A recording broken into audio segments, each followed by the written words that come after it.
नांगलकोट private हासपाताल और clinic मालिक समितिर आलोचना सभा अनुष्ठित। शिरोनाम शुनছিলেন এবার বিস্তারিত। আপনারা দেখছেন এসপিটিভি, দেশ ও মানুষের কল্যাণে। কুমিল্লা নাঙ্গলকোট প্রাইভেট হাসপাতাল ও ক্লিনিক মালিক সমিতির আলোচনা সভা মঙ্গলবার দুপুরে নাঙ্গলকোট রওশন রফিক একাডেমি মিলনায়তনে অনুষ্ঠিত হয়েছে। আলোচনা সভায় সভাপতিত্ব করেন জামানস ক্লিনিক ও মাইডার হোম ব্যবস্থাপনা পরিচালক মোহাম্মদ বশিরুজ্জামান। নাঙ্গলকোট প্রাইভেট হাসপাতাল ও ক্লিনিক মালিক সমিতির প্রধান নির্বাচন কমিশনার অধ্যক্ষ নূর উল্লাহ মজুমদারের সঞ্চালনায় আলোচনা সভায় বক্তব্য রাখেন নির্বাচন কমিশনার চাঁদ মিয়া মনির, সিটি হাসপাতাল চেয়ারম্যান আব্দুল বারিক, নোভা হসপিটাল চেয়ারম্যান প্রভাষক তোহা হাসান ভুইয়া স্বাধীন, ইসলামিয়া জেনারেল হাসপাতাল পরিচালক তৌহিদুল্লাহ মজুমদার রায়হান, নাঙ্গলকোট জেনারেল হাসপাতাল চেয়ারম্যান কামরুল ইসলাম স্বপন, বাঙ্গোড্ডা আর সিফা হাসপাতাল পরিচালক কাউসার আলম প্রমুখ। সভায় আলোচনা পর্যালোচনা শেষে নাঙ্গলকোট প্রাইভেট হাসপাতাল ও ক্লিনিক মালিক সমিতির গঠনতন্ত্র অনুমোদন করা হয় এবং আগামী কয়েকদিনের মধ্যে নাঙ্গলকোট প্রাইভেট হাসপাতাল ও ক্লিনিক মালিক সমিতি নির্বাচনের তফসিল ঘোষণার সিদ্ধান্ত গৃহীত হয়। ভালো লাগছে যে আমরা একটা একত্রিত হওয়ার একটা সুযোগ পেয়েছি, বা আমিও আপনাদের মাঝে বসে যাওয়ার সুযোগ পেয়েছি। কারণ আমি আগে যে হাসপাতাল অ্যাসোসিয়েশন ছিল ওটার সাথে ওইভাবে জড়িত ছিলাম না, কিন্তু গত এক বছর থেকে মানে এক বছর বা এক বছর এই সময় থেকে আস্তে আস্তে বিশেষ করে আমাদের পারক ভাই, মনির ভাই, আমাদের স্বপন ভাই, এদের সাথে রিলেটেড ছিলাম, অন্যদের সাথে অত রিলেটেড ছিল না। এটা আমার সৌভাগ্য যে আপনাদের মাধ্যমে বা আপনাদের সাথে আমাকে দেখে অনেকে বাই মেয়ে হোক, চেহারা হোক বা চিনেন, কিন্তু আমি তো চিনতাম না।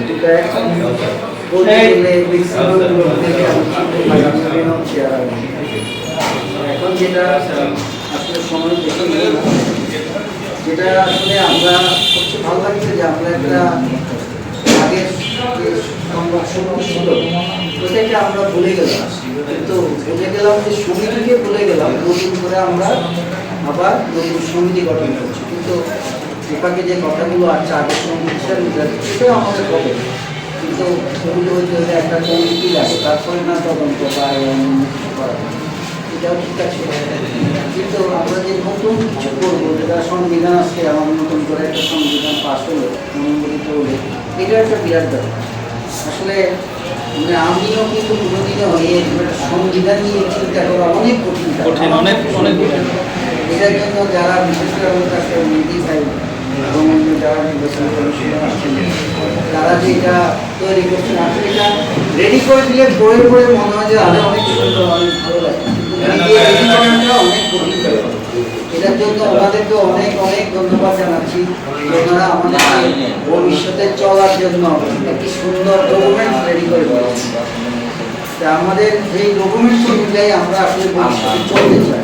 যারা তাদের বক্তব্য বলেছেন, সেলিম ভাই বলেছেন, আমাদের রায়হান ভাই বলেছেন, তারপরে শাহিন ভাই বলেছেন যে আসলে কথাগুলো যুক্তিসঙ্গত। আমার শাহিন ভাই কিছু পরিবর্তন দিয়েছেন, আরও ওই যে ভাইয়ের নামটা ভাই বলেছেন। এই আমাদের এইভাবে যে পরিবর্তন বা গুণ বা সংশোধন বা কথা আসা ভবিষ্যতে চলার পর আমরা শিখতেছি, আসলে এই শিক্ষা থেকে তো আমরা আস্তে আস্তে উঠবো। তো আজকে এই শিক্ষা শিখা হলো, সেই শিক্ষা একটা গাছ রেডি হলো, এবং আমরা শিকড় বাইর করতে হবে। আমরা এখন শিকড় নিয়ে আগাবো আস্তে আস্তে আস্তে আস্তে। গাছ একটা তো রেডি হয়ে গেছে, এত সুন্দর গাছ, আমার কাছে আসলে খুব ভালো লাগে। অনেকে অনেক সময় আমার অনেক সময় দিল এত কিছু করতে কষ্ট হয়, তো যেটা করছিলাম মন থেকে কেন যতটুকু পারছি আর কি। তারপরে আমার মেমোরি কিন্তু দেওয়া আগেবার বলে, কারণ আমার মাথায় অনেক চাপ থাকে, এমন কিছু করতে হবে, সেই জন্য তো ভালো লেগেছে। আমিও আপনাদের সবাই মতামত বা যারা আছে, আমরা দেখেছি আমরা ভবিষ্যতে কীভাবে আগাবো, আমরা সংবিধান নিয়ে আগাবো। আমরা সংবিধানের বাইরে কিছু করবো না। আমাদের নির্বাচন কমিশনার যেটা বলেছেন, যে উনিও বলেছেন যে আমরা যেটা বলি, উনিকে আমরা বলবো যে আমাদের প্রস্তাবনা আপনাদের সবাই মিলে যেটা বলেছেন, আমিও একমত যে সংবিধান অনুযায়ী উনি যেভাবে করা দরকার উনি সেভাবে আগাবেন। এতে যদি আমাদের আরো 10, 15, 20, 1 মাস লেট হয়, আমাদের তো কিছু আশা নেই। ধৈর্য, আমরা যদি ধৈর্য ধরে একটা ভালো ফল পাই, তাহলে এটাই তো আমাদের জন্য ফসল।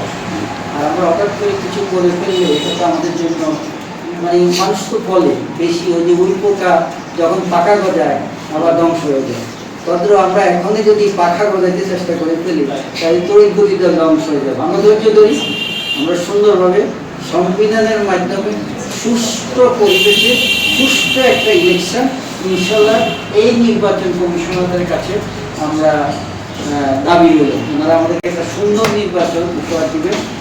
গণতন্ত্র প্রণয়ন কমিটির পক্ষ থেকে আপনাদের সবাইকে আন্তরিকভাবে অভিনন্দন জ্ঞাপন করছি। আমাদের প্রথম সভা সভাপতিত্ব করেছিলেন জামান্স ক্লিনিক ও হাসপাতালের ব্যবস্থাপনা পরিচালক।